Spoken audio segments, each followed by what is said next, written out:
Great. Okay. So today I wanted to talk about a specific model structure in simplicial presheaves.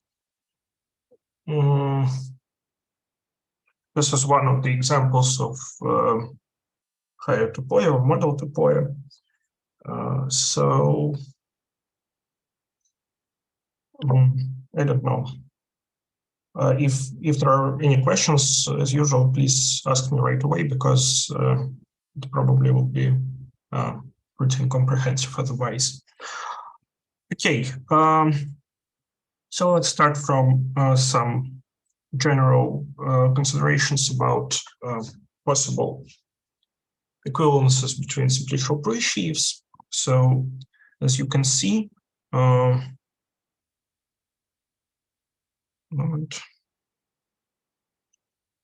we have a functor of the zeros homotopy set and of higher homotopy groups, which induce functors from simplicial presheaves to just presheaves on a site. And we can take the sheafification of this presheaf and obtain a functor from presheaves on a site to sheaves on this site, and we will denote these functors by p tilde sh. So by we can take a simplicial presheaf and we can construct a sheaf of sets and a series of sheaves, of abelian groups, well, of groups and of abelian groups starting from degree 2. So now we can define what is a local weak equivalence between simplicial presheaves. So assume that we have a morphism of simplicial presheaves. Then we say that it belongs to this class L calligraphic, or it is a local equivalence, if it is an isomorphism if we apply the functor of pi 0, and for n greater than 0, we have a pullback square like this in the category of, for some reason I've written simplicial, but just presheaves on this site. So this is the zeros component of f and g. We sheafify them. They are presheaves of sets, so we can sheafify them. And we require this square to be Cartesian. So that's the condition on a map to be a local equivalence. Why is it local? So first of all, we can reformulate the second condition a bit differently.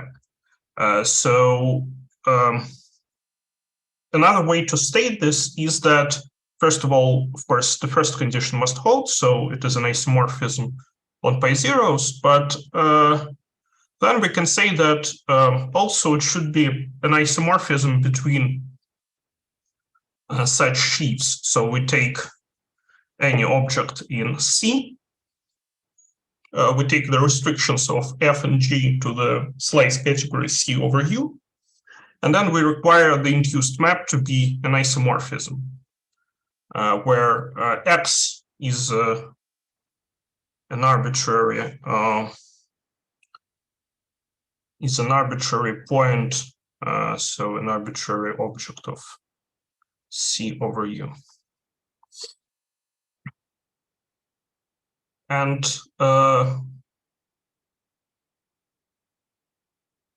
is it right? Yeah, I think it's okay. So under additional assumption that our site C has enough points, meaning that there is a family of points which distinguishes all sheaves or presheaves. Well, it means that this family of points is such that we have an isomorphism of sheaves if and only if we have an isomorphism of stocks over these points. So first of all, let me just recall what is a point of a Grothendieck topos. So basically, a point of Grothendieck topos is a functor from sheaves on a point, or just category of sets, into this topos. Where more precisely, it's not just a functor, it's a morphism of topoi, but we will discuss it later. But basically, you can think of it like this. So you should have. So usually, if you have, for example, a topological space, a point on this topological space defines the functor which takes a stalk at this point, and the functor which extends an arbitrary set by zero, so to speak. So it creates a skyscraper sheaf. And so we just generalize this notion by abstractly defining points of a topos as such pairs of functors. So that's in essence the meaning of this combination of words, a morphism of topoi. So a morphism of topoi is just a pair of joint functors, just like extension by zero and skyscraper sheaf. Skyscraper sheaf and stock of a sheaf. Okay. So we have the following proposition. F belongs to this class of local equivalences if and only if for any point of this site or of this sheaf topos, the stock of F at this point is a weak equivalence of simplicial sets. So this works if C has enough points.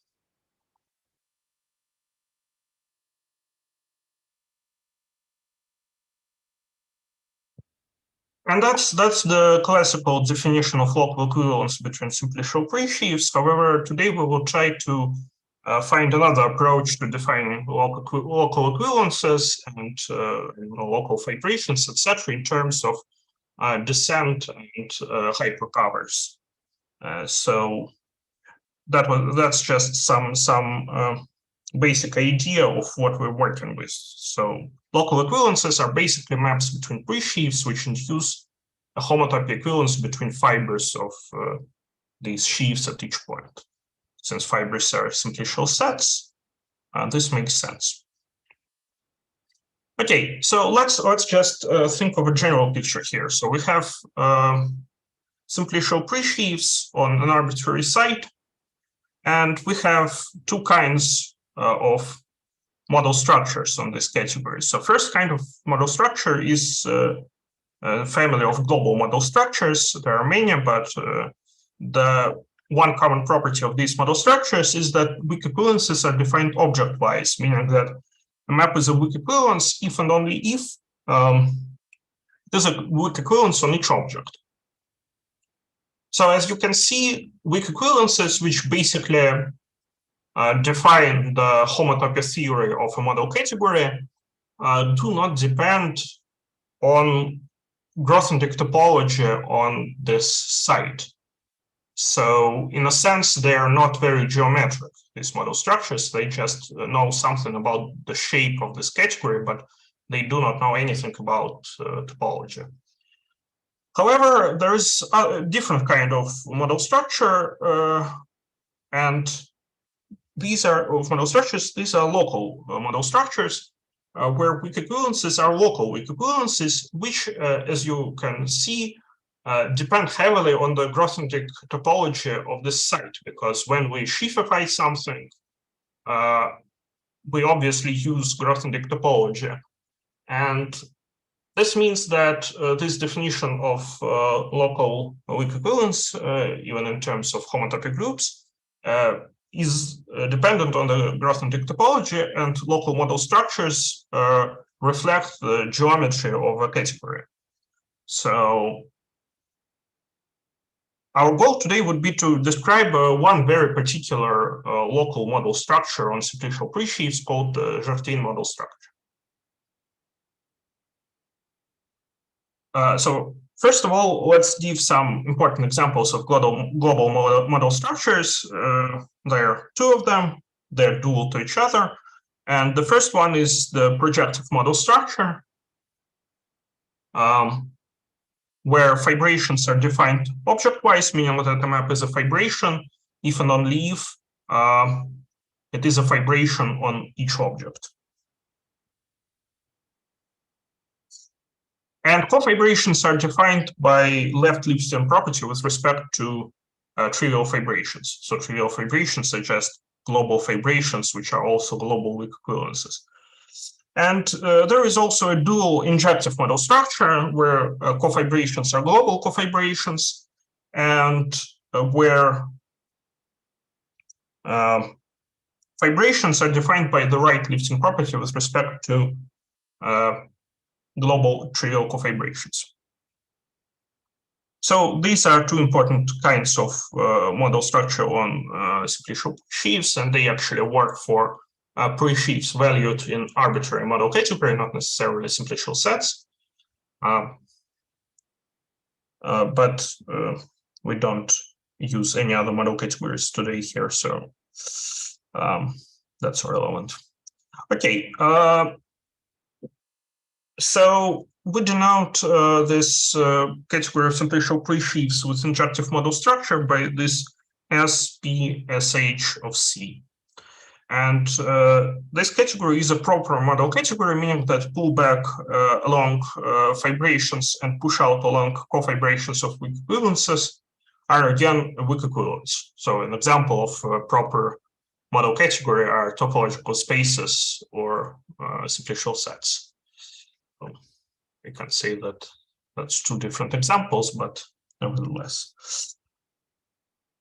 And additionally, this category of simplicial presheaves is also a simplicial model category where tensoring and cotensoring is given by these formulas. So the tensor of K and F on an object X is given by the product of K and F of X.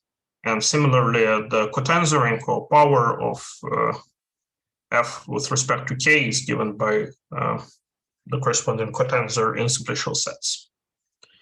And additionally, this localization of the category of simplicial presheaves with injective model structure, which we will construct, is a left proper model category, meaning that push-outs of weak equivalences along cofibrations are weak equivalences.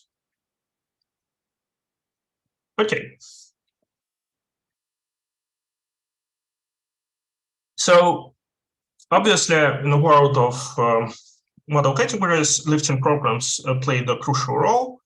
And for simplicial presheaves, we also have a lifting property, at least a version of it, which is relevant to this local nature of our model structure.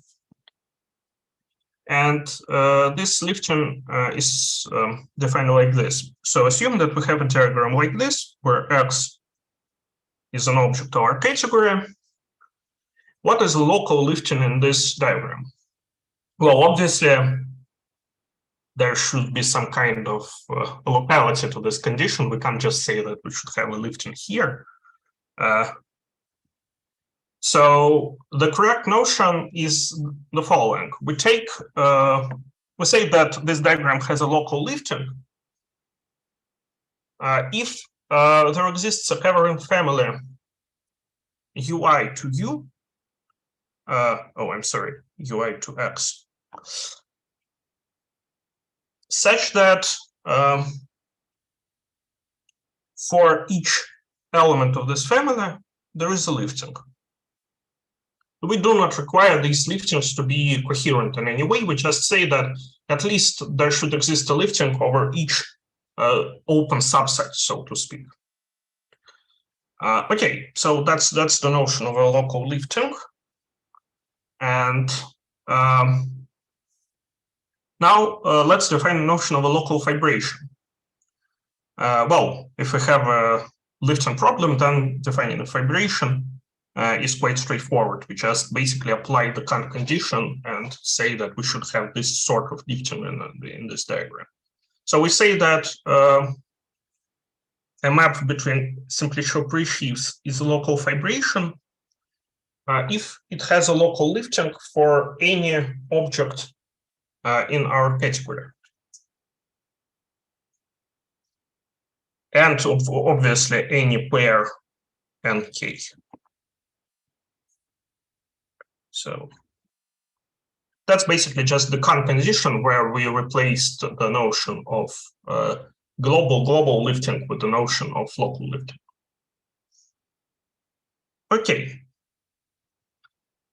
So now we can formulate the condition that the map is a local equivalence in terms of local liftings. So assume that we have a map between locally fibrant simplicial presheaves. Obviously, locally fibrant means that a map from F to the terminal simplicial presheaf is a local fibration. Then we say that it is a local weak equivalence if for any object X, there is, well, at least a moment. Yeah,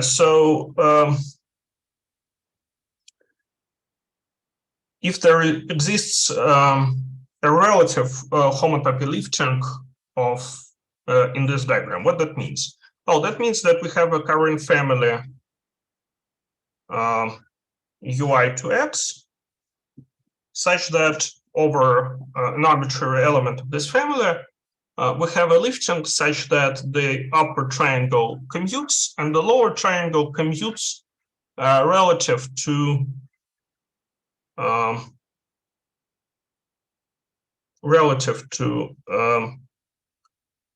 d of delta n tensor ui. So that's the condition of relative homotopy lifting, or more precisely, relative homotopy local lifting in this diagram.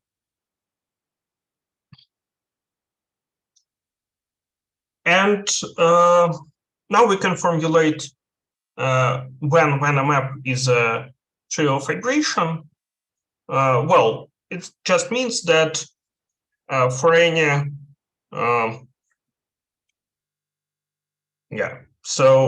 that just means that for any object in our category, there exists a local lifting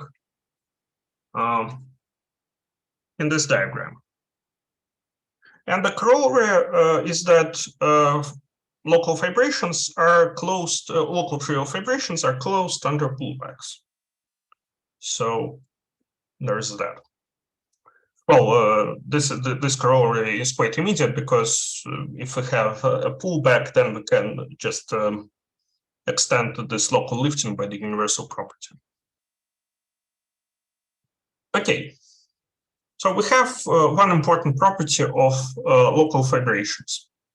If we have a cofibration of finite, or maybe even an inclusion of finite simplicial sets.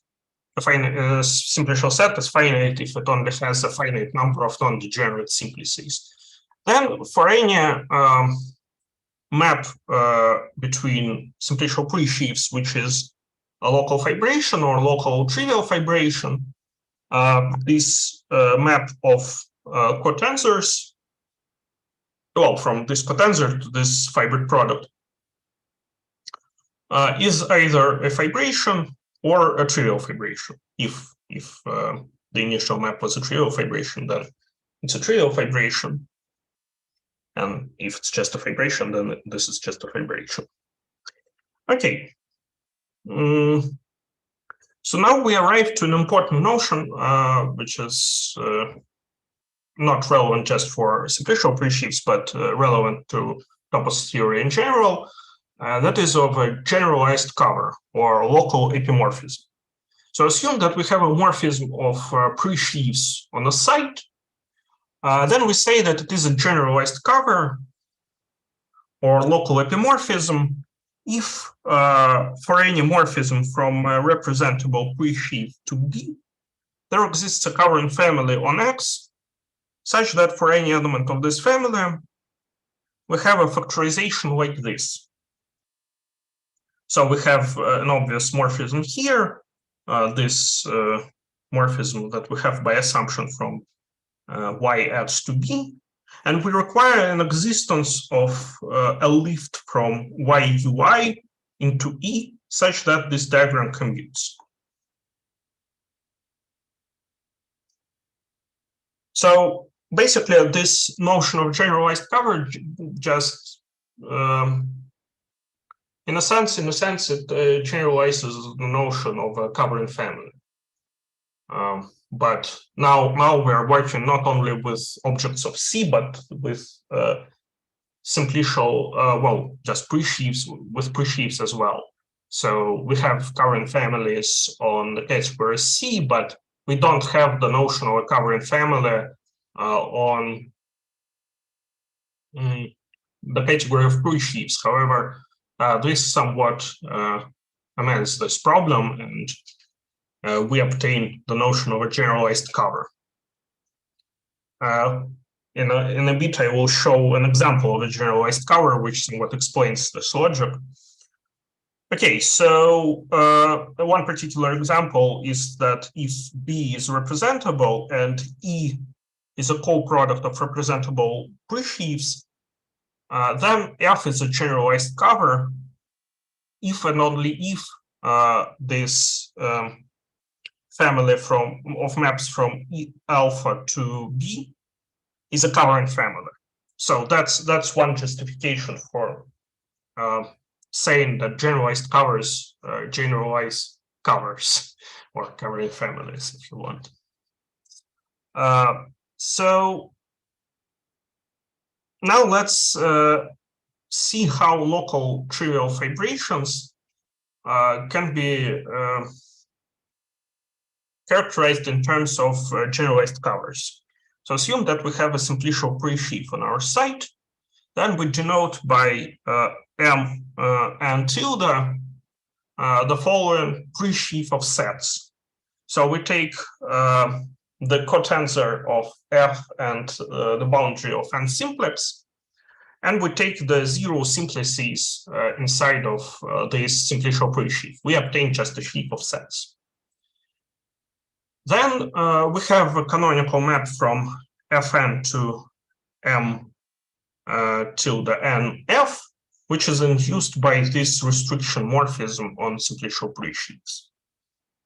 And now we can characterize local trivial fibrations by saying that a map is a local trivial fibration if and only if this map from Fn to this fiber product is a generalized cover for all N. So that's one way to say that we have a local trivial fibration. Okay.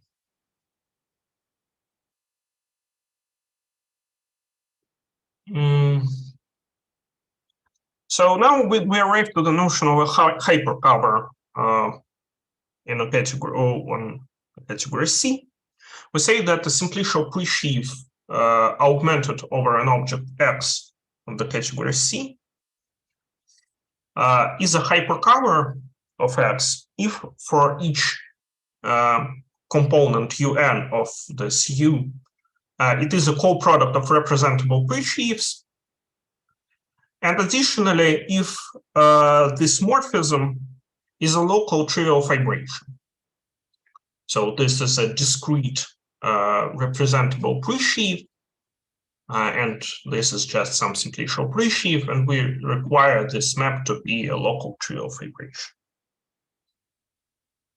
And here is a notion, here's an example which explains where this strange definition comes from.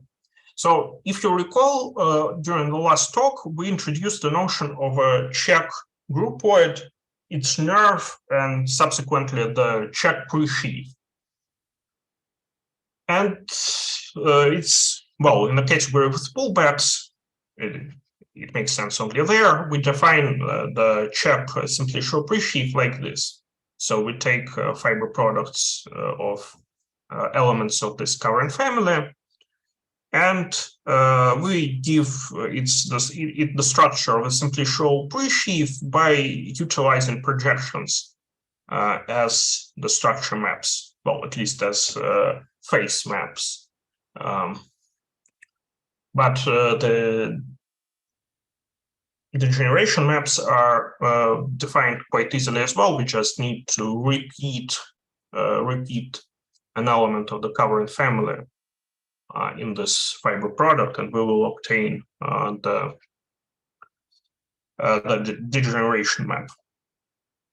Okay, so for a check simplicial presheaf, we have an isomorphism here.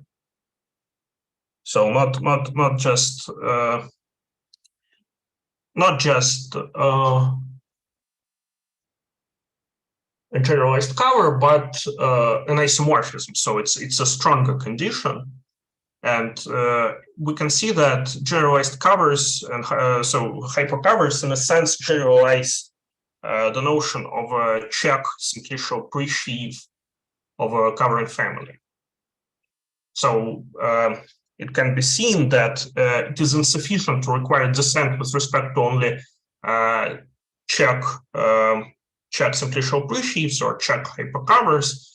But as it turns out, if we require descent with respect to all hypercovers, we obtain the correct notion of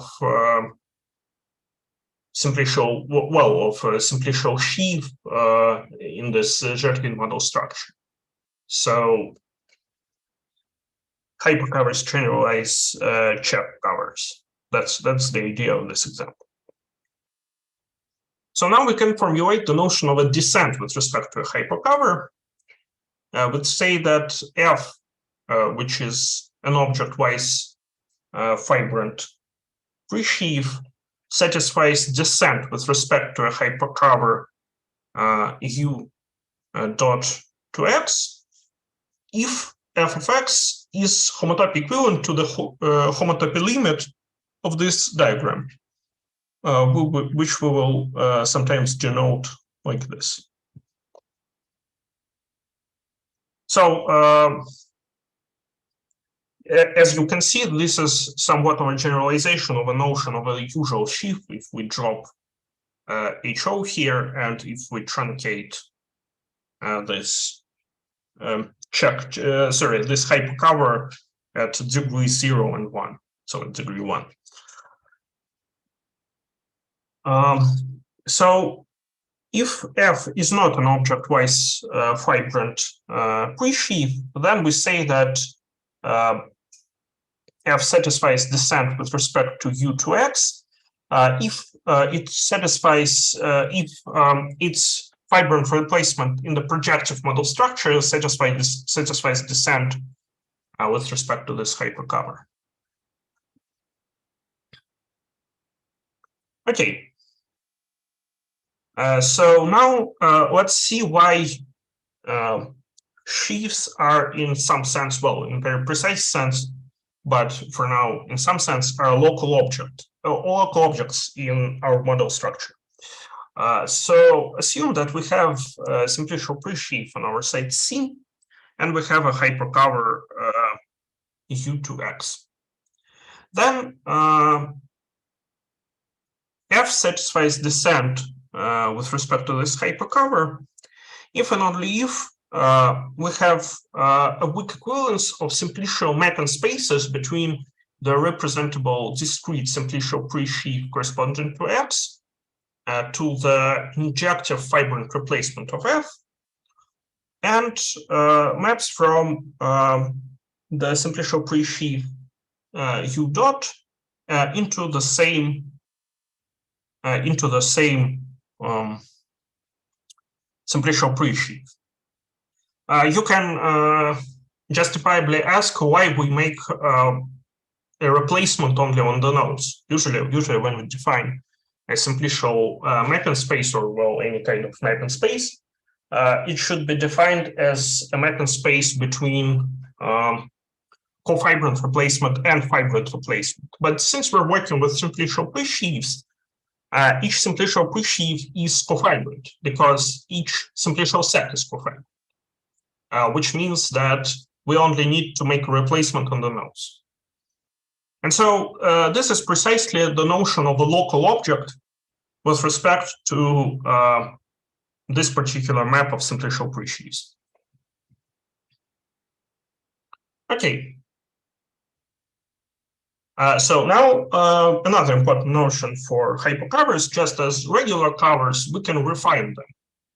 What is a refinement? Well, we say that a simplicial presheaf, well, a hypercover V refines hypercover U if there is such a commutative triangle over X, and for each n we have a generalized cover. So Vn, as we remember, is a coproduct of representable presheaves. Un is also a coproduct of representable presheaves, and we can define the notion of a generalized cover for such two presheaves.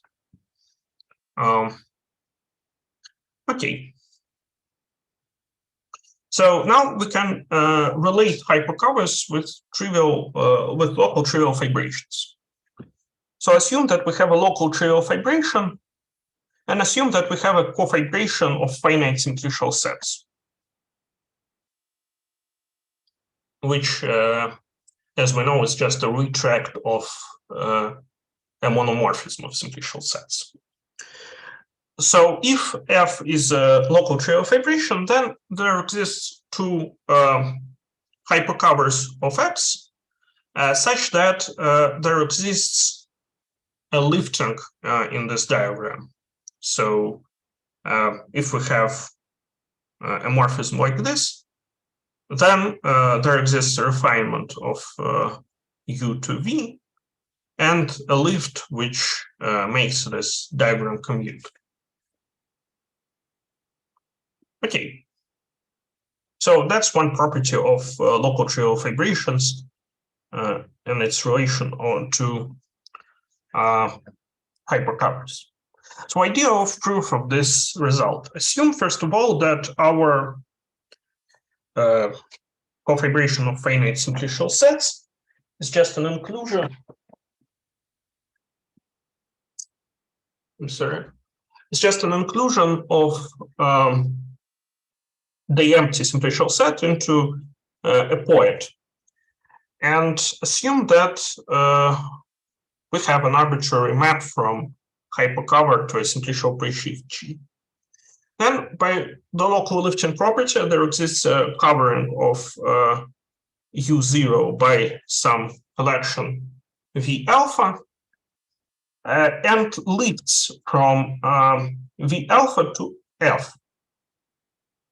Moreover, these lifts, although they may not be equal, because we did not require local lifts to be equal over different elements of our covering family, they become homotopic after we project them to G.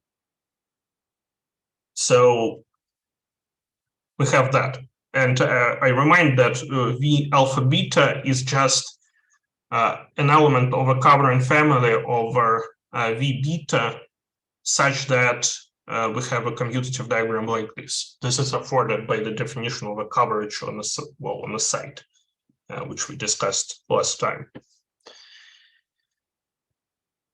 So, as I said, we know that S alpha and S beta are maybe not equal, but at least homotopic after some refinement of a cover. Which means that since F to G is a local trivial fibration, we can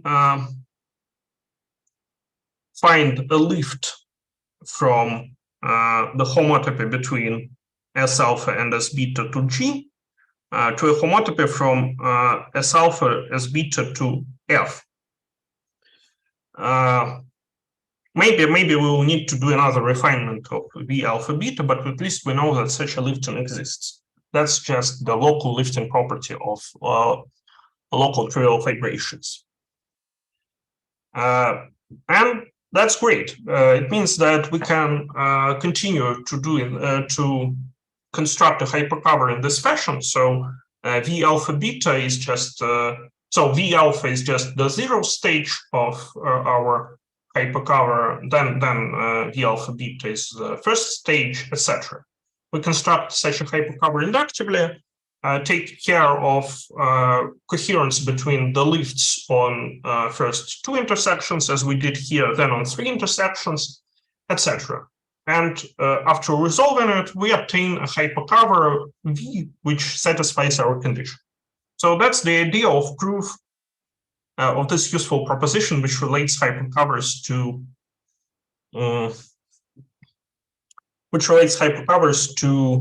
local trivial fibrations. Okay, so we can do the same thing without the assumption that the map from F to G is a map, is a local trivial fibration. We can assume that it is a local equivalence with a fibrant domain and codomain. And essentially, the proof proceeds in a similar fashion. And we have a solution of the previous problem for such maps. So that's another useful thing. Now let's define a dense family of hypercovers. So we say that a family of all hypercovers in the class of all hypercovers on the category of simplicial presheaves on the site C is dense if for any hypercover there exists a refinement of this hypercover to a hypercover which belongs to S. And obviously, for example, the collection of all hypercovers on C forms a dense collection. That's just trivial. So now we arrive to one of the key theorems of this paper, which I'm describing here. That is that if we have a family of hypercovers with a dense subset, then the localization of the category of simplicial presheaves with injective model structure, so Bousfield localization. I intentionally do not explain what is a Bousfield localization today because it's unimportant. If you understand what is the localization, then you can just think that there is a version of it for model categories, and we're doing it here. So the theorem says that if we localize our category of simplicial presheaves with injective model structure in this class of hypercovers, then it is equivalent, and actually coincides. So the identity functor is equivalence with the category of simplicial presheaves with injective model structure localized in the class of all local equivalences. And that's precisely the Jardine model structure on simplicial presheaves. So one of the important observations of this theorem, besides the main statement that we have such an equivalence, is that this actually works. So there is a subset, not just some class of hypercovers, but an actual small subset of hypercovers inside of all hypercovers on this category, such that it is dense. So we can choose a small collection of hypercovers, which in a sense creates Jardine model structure. Okay. So let's discuss the notion of a fibrancy in this model structure. Sorry, I'm deeply sorry for this distraction. Okay, so let's discuss the notion of fibrancy in this model structure and its relation to descent with respect to hypercovers. So quite expectedly from this theorem, we derive the following corollary, that a presheaf on this simplicial presheaf on this category, which is fibrant in the injective model structure, is fibrant in the Jardine model structure if it has descent with respect to all hypercovers which belong to this defining collection S. And it's not that hard to prove. So but by the property of Bousfield localization, F is Jardine fibrant if it is fibrant in the injective model structure, and additionally it is local. And the locality condition is precisely the descent condition, which means that so it's the descent condition with respect to all hypercovers in S, and that's precisely the definition of localization with respect to the class S. So we obtain, an equivalence like this. So an object is fibrant if it's injectively fibrant, and it is local with respect to all hypercovers from S. Okay. So yeah, just here is the end of the proof. But as we saw earlier, the condition that something is local with respect to the hypercovers is equivalent that is equivalent to the fact that this presheaf has descent with respect to this hypercover. Okay. So just to recall a bit the usual theorem, for ordinary presheaves, the sheaf condition is also formulated in this fashion. At least it can be formulated in this fashion. There we can, well, first of all, let's deal with simplicial presheaves, because if a presheaf is a sheaf on a site, if and only if its discrete simplicial presheaf is a sheaf, is a simplicial sheaf on the same site, just because the sheaf condition is applied degree-wise, meaning that if sheaf condition holds for all degrees, and in particular holds for degree 0, meaning that the sheaf condition for discrete simplicial presheaves or for just ordinary presheaves follows from the sheaf condition for simplicial presheaves. So in this setting, we should have an isomorphism between such sets. So a simplicial presheaf is a simplicial sheaf if and only if for each hypercover we have an isomorphism like this instead of a weak equivalence. So in this fashion we obtain just honest sheaves, and using the previous definition we obtain homotopical sheaves or infinity sheaves or whatever you want to call them, because we replace the condition of an isomorphism by a condition of a weak equivalence. Okay. So let's look at a concrete example where we can apply this characterization of fibrancy in terms of hypercovers. So let's show how homotopy theory of sheaves or presheaves is connected with the usual sheaf cohomology. So assume that we have a presheaf of abelian groups, and denote its sheafification by this sh, and denote by this I star an injective resolution. So we obtain a sheaf of abelian groups, and we can take its injective resolution, just a standard construction. Now we can use this injective resolution to construct a fibrant replacement in the local model structure, in the Jardine model structure, of simplicial presheaf, which associates to this sheaf or a presheaf of abelian groups the corresponding simplicial presheaf of Erlenberg-MacLane spaces. So I will just briefly remind that if we have a presheaf of abelian groups, then we can embed it into, so we can take the corresponding presheaf of chain complexes of abelian groups where these chain complexes are concentrated in degree n.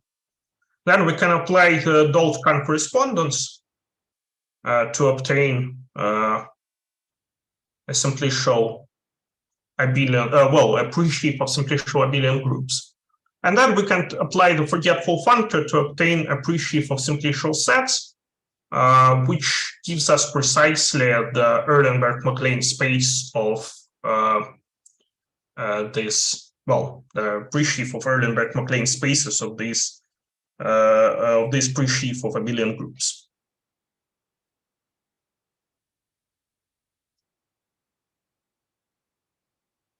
So here we apply the forgetful. So we have this functorial construction of the Erlenberg-MacLane presheaf from presheaf of abelian groups. Okay.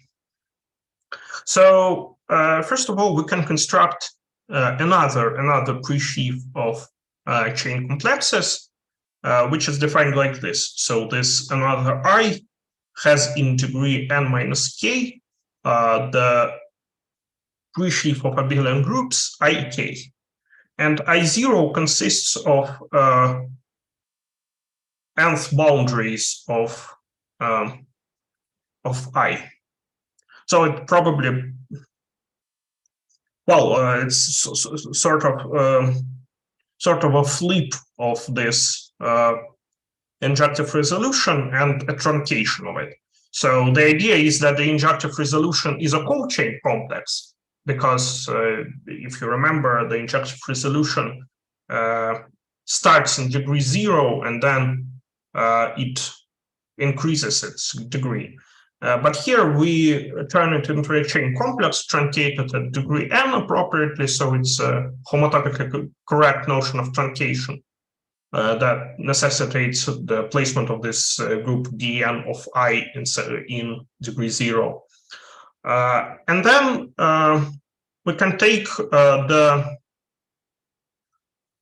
corresponding presheaf, simplicial presheaf of abelian groups, or presheaf of simplicial abelian groups, which we obtain from I dot by applying the Dalt-Kahn correspondence. So we obtain a simplicial presheaf from this injective resolution.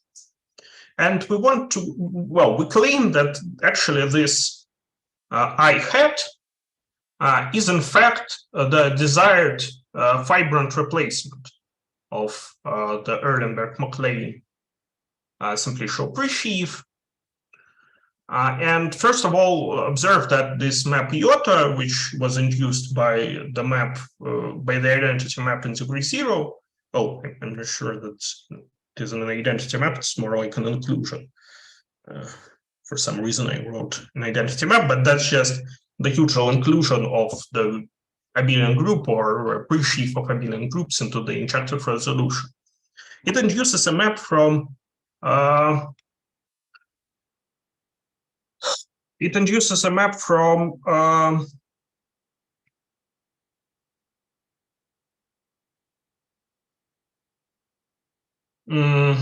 Erlenberg-MacLane simplicial presheaf into the injective resolution, which is an isomorphism on homology presheaves, which means that it is in fact a weak equivalence, a local weak equivalence.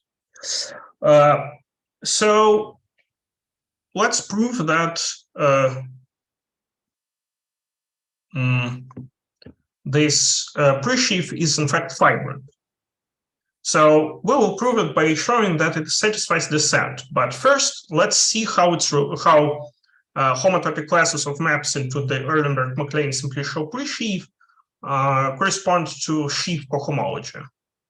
And as it turns out, they correspond in a quite straightforward fashion. So first of all, let's consider these homotopic classes.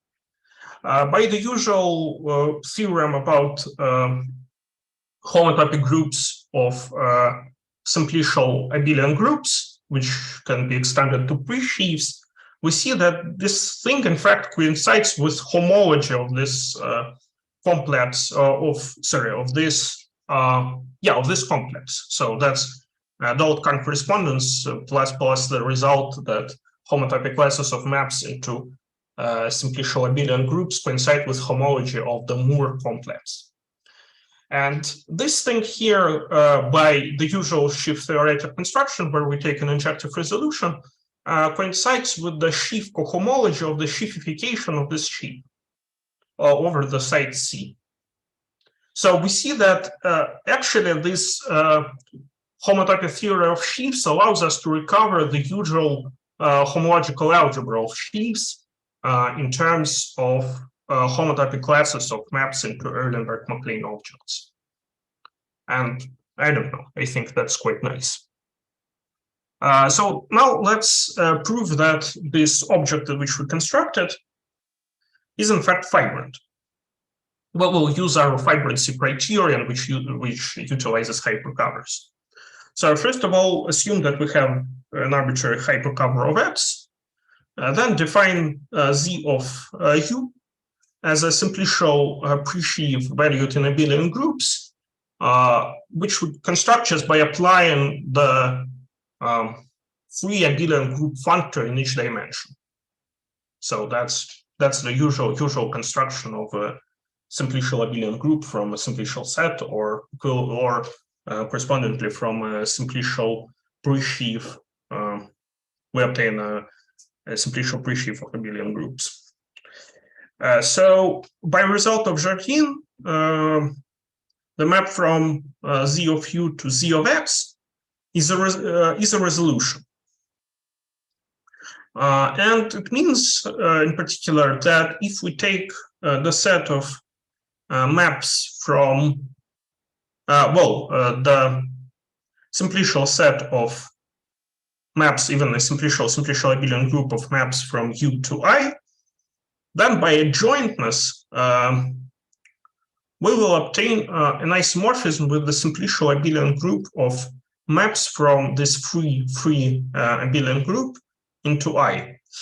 So the idea here is that this free abelian group functor is adjoint to the forgetful functor, meaning that we have this isomorphism.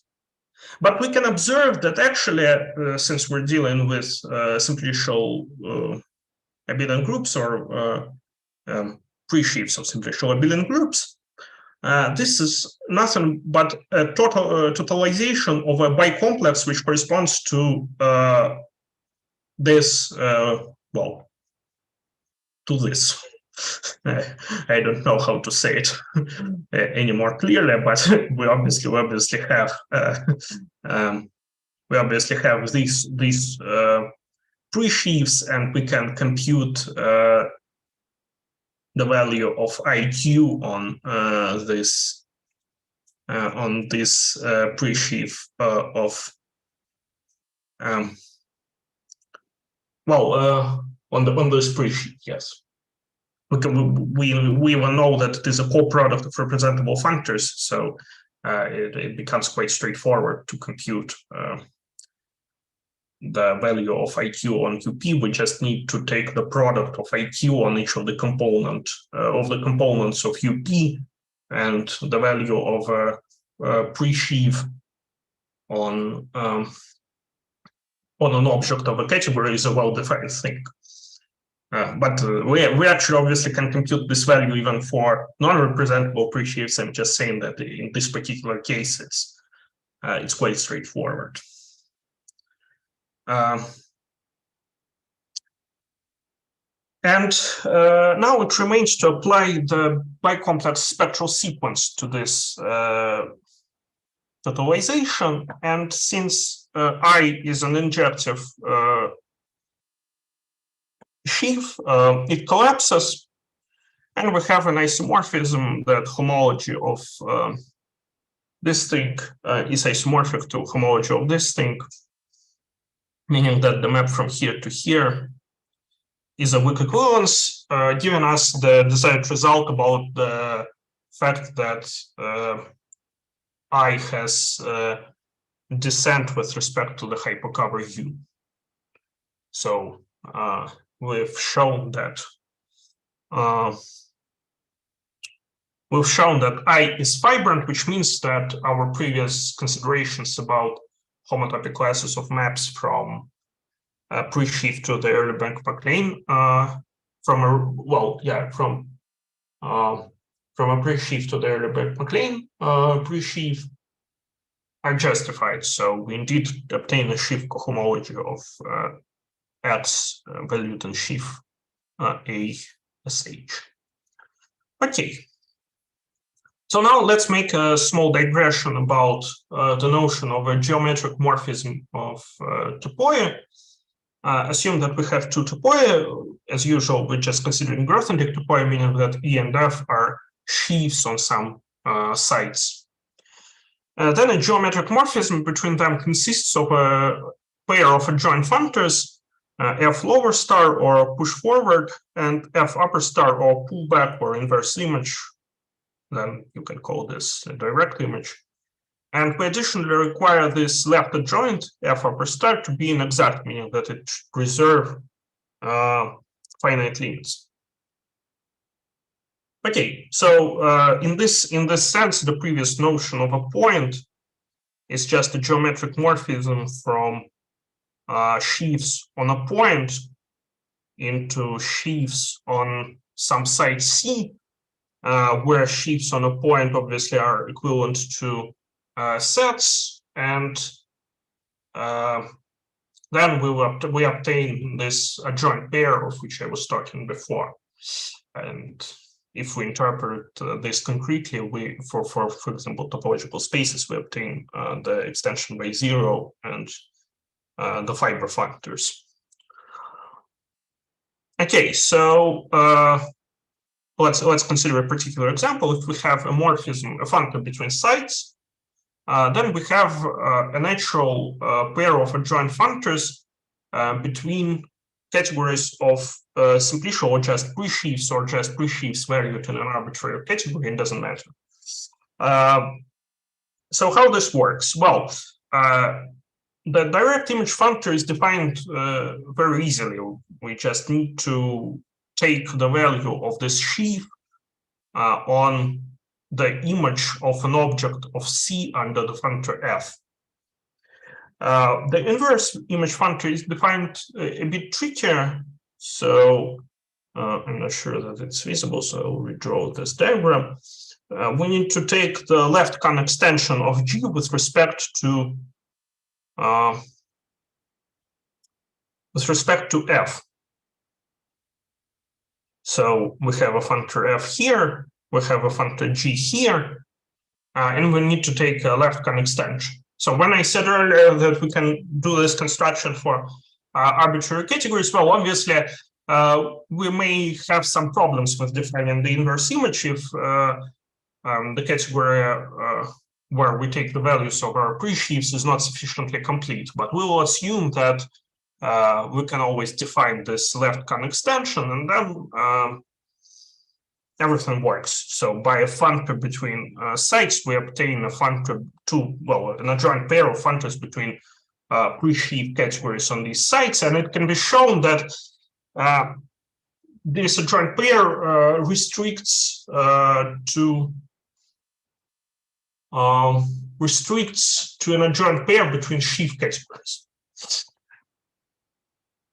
Okay. So let's consider a canonical example of geometric morphism. So assume that we have two topological spaces, and we have a continuous map between them. Then we have an adjoint pair between sheaf categories on X and Y. So the direct image is defined quite easily. We take the F on the pre-image of an open subset in Y. And for inverse image, we need to take the co-limit over all V in Y such that the pre-image of V contains U. And that gives us the value of the inverse image. So how this relates to the previous construction of geometric morphism from a morphism between sites? Well, it's quite straightforward. There is obviously an equivalence between continuous maps between topological spaces and functors between their categories of open subsets, meaning that actually F induces the F-1 functor from open subset from the category of open subsets from post set of open subsets on Y into the post set of open subsets on X, meaning that this particular example is just an instance of the previous construction where the left can extension is computed by this explicit colimit. Okay, so now we want to understand how this works in a world of higher FOIA, by which right now we mean just categories of simplicial presheaves on sites with Jardine model structure. So the question is obviously when a functor between sites induces equivalent junction between categories of simplicial presheaves with Jardine model structure. Well, the answer to this question is given by the following proposition. So assume that there is a dense subset inside of the collection of all hypercovers on the site C, such that F upper star takes S into hypercovers on D. Then we have equivalent junction between Jardine model structure and simplicial presheaves on D and Jardine model structure and simplicial presheaves on C. So this is an appropriate analog of the geometric morphisms or geometric morphism of Taroian, but for higher Taroian. Okay, so I guess I'm quite close to finish, and I will now I will just explain some examples of calculations with simplicial presheaves. In particular, I will give a sketch of a proof of a so-called Verdier hypercover theorem, which allows to compute homotopic classes of maps between simplicial presheaves in terms of hypercovers. So first of all, denote by this F to LR of F a fibrant replacement in the Jardine model structure, and denote by the square brackets the appropriate set of homotopic classes of maps between X and F, or the home set in the homotopic category, which is computed like this. So since X is cofibrant, we just leave X, and since F needs a fibrant replacement, we apply the fibrant replacement and take the quotient modular simplicial homotopy. So we want to find and compute homotopy groups of this fibrant replacement, if it's possible. Not modular simplicial homotopy, but modular the equivalence relation, which is generated by weak equivalences, local weak equivalences. Okay, so let's do this. First of all, we will need the following auxiliary categories. So assume that we have an object X in C, then we denote by HC over X the category of all hypercovers over X. So that's just usual simplicial presheaves with augmentation over the discrete simplicial presheaf, which corresponds to X. And we denote by pi of HC of X the homotopic category of this simplicial category, so to speak. So I'm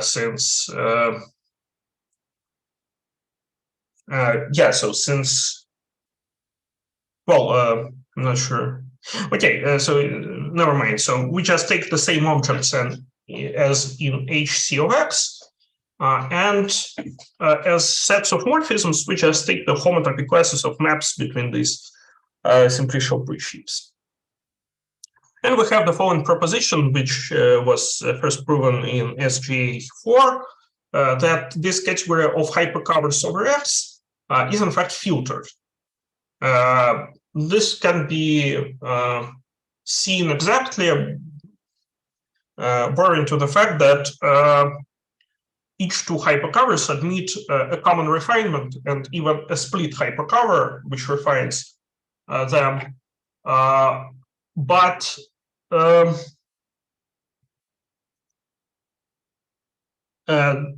I didn't say what is a split hypercover. It doesn't matter. Just think of the fact that in usual model category, in usual on a usual site, if we have two covers, we can always refine them to obtain a common refinement. That's the idea of this proposition. Although here it's formulated in much greater generality for hypercovers instead of covering families, but the idea remains the same. So now let's formulate the key result about calculations with homotopic classes of maps of simplicial presheaves. So assume that we have a simplicial presheaf which is fibrant in the Jardine model structure, and let X be an arbitrary object of our category C, and consider a fibrant replacement of our presheaf. Then the first part of Vertius theorem states that for an arbitrary zero simplex in this fibrant replacement, we have a hypercover which sort of represents this zero simplex. So this hypercover, let's denote it. Let's not denote it in any way. But we have this hypercover such that we have a morphism V from V to F, such that this diagram commutes up to homotopy. So that's the first statement, first part of Vertius theorem. The next part states that if we have a finite simplicial set, then we have the following way to compute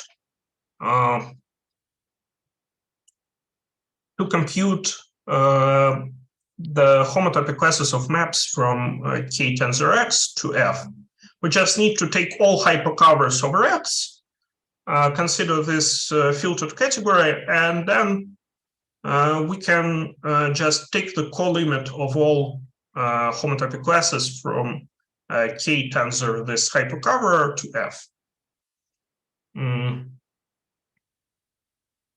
And the final part of the statement of Vertius theorem gives us the following. So assume that we have P and V and as in alpha, so we have some hypercover V,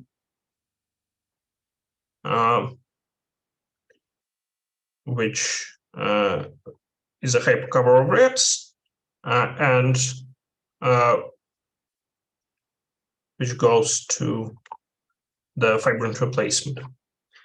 Then the homotopic groups of this, the sheaf of homotopic groups of this fibrant replacement can be computed as a co-limit of the following sheaves of homotopic groups. So I will explain the terminology here in a moment, and this co-limit can be equivalently computed like this. So let's explain the terminology. So first of all, V restricted to U is the composite map like this. T restricted to U is a composite map like this. The set of these homotopic classes consists of such maps that F restricted to point tensor U is equal to V restricted to U, since these are canonically isomorphic, and homotopic classes are taken relative to this simplicial presheaf. So the only thing that remains unexplained here, I guess, is over which category are we taking this co-limit, and the correct category is the category of refinements of the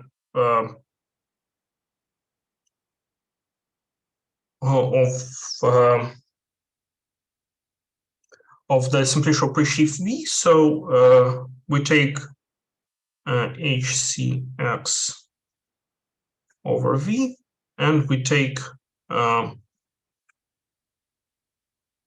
well, it's not just size K-square, but it should consist of refinements. So every morphism is a refinement of V. And we take a polynomial of this over this category, and we obtain the homotopy groups of this fibrant replacement of X. I'm not sure that should be X here, should be F. Yeah, so we obtain the homotopy groups of the fibrant replacement of F. Okay, so let's try to prove this result. So first of all, the point alpha, the first part follows from the fact that for weak equivalence between fibrant objects, there always exists a refinement which allows for a lift. So that was an important proposition which we formulated earlier. So we wanted to have a hypercover like this, and an existence of such hypercover follows from the fact that this is a weak equivalence of fibrant objects. And yeah, I think that I'm stating something quite stupid here, because it's quite improbable that we will actually need I'm deeply sorry.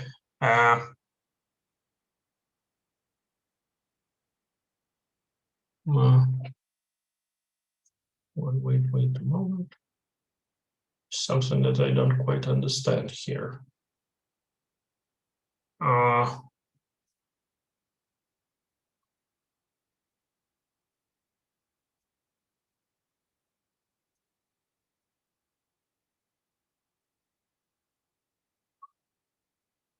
Oh no, I guess yeah.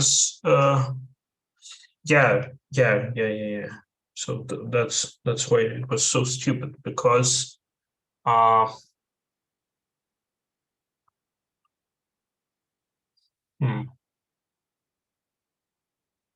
I see. Yeah. So there is one key problem with the formulation of this theorem. The key problem is that I stated that it should be fibrant and Jardine model structure, but then the statement would be quite stupid, because we don't need to take any replacement.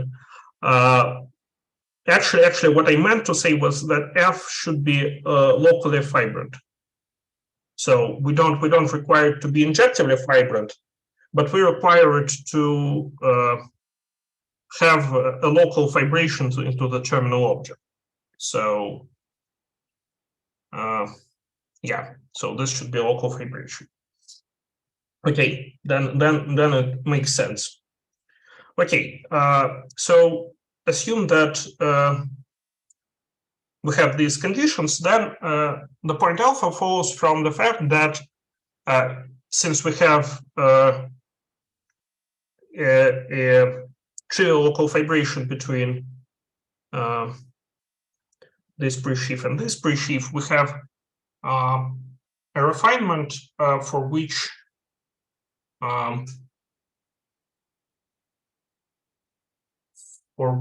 there exists a local lift, and that gives us the result that we need, that we have this square which computes up to simplicial homotopy. So the second part follows from similar observations. So first, let's show that this morphism here is surjective. So assume that we have a morphism, a homotopy class of maps from K tensor X to F. Then it is represented by some map from K tensor X to the replacement. That's just the definition of homotopy set of homotopy classes of maps between two objects. We need to take a fibrant replacement, and then we'll have a quotient of a certain set of maps. And by the same result about existence of lifts, we see that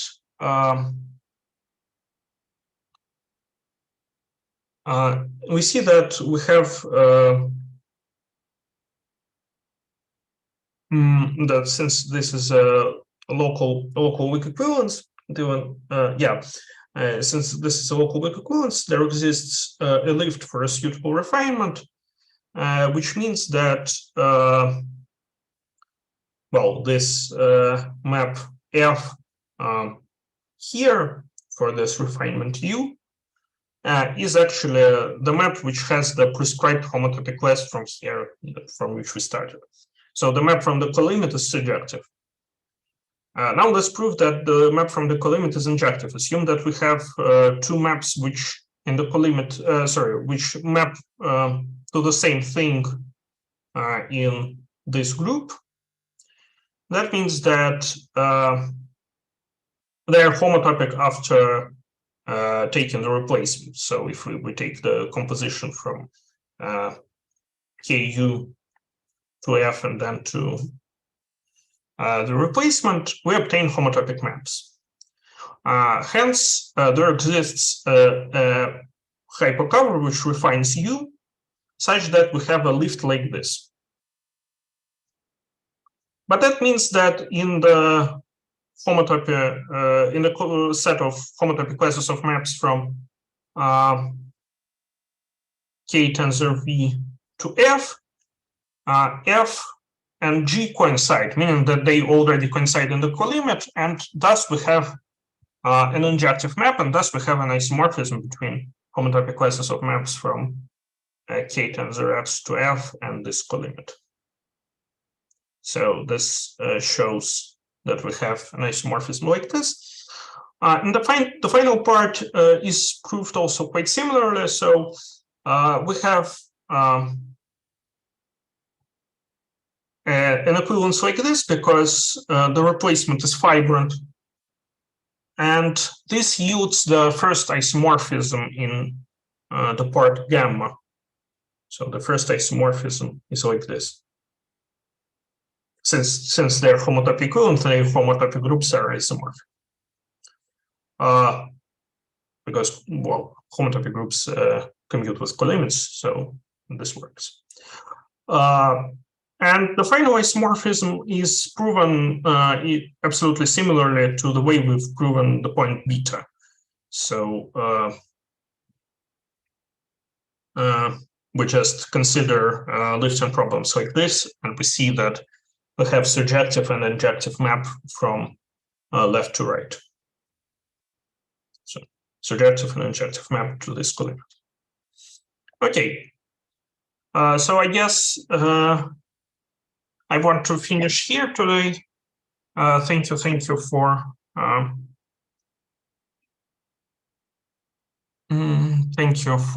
attending. If there are any questions, I'll pause the recording and you can ask them. One moment. Oh, I'm sorry, I missed the question in chat. It's okay. It's okay. You can stop the recording. Yeah.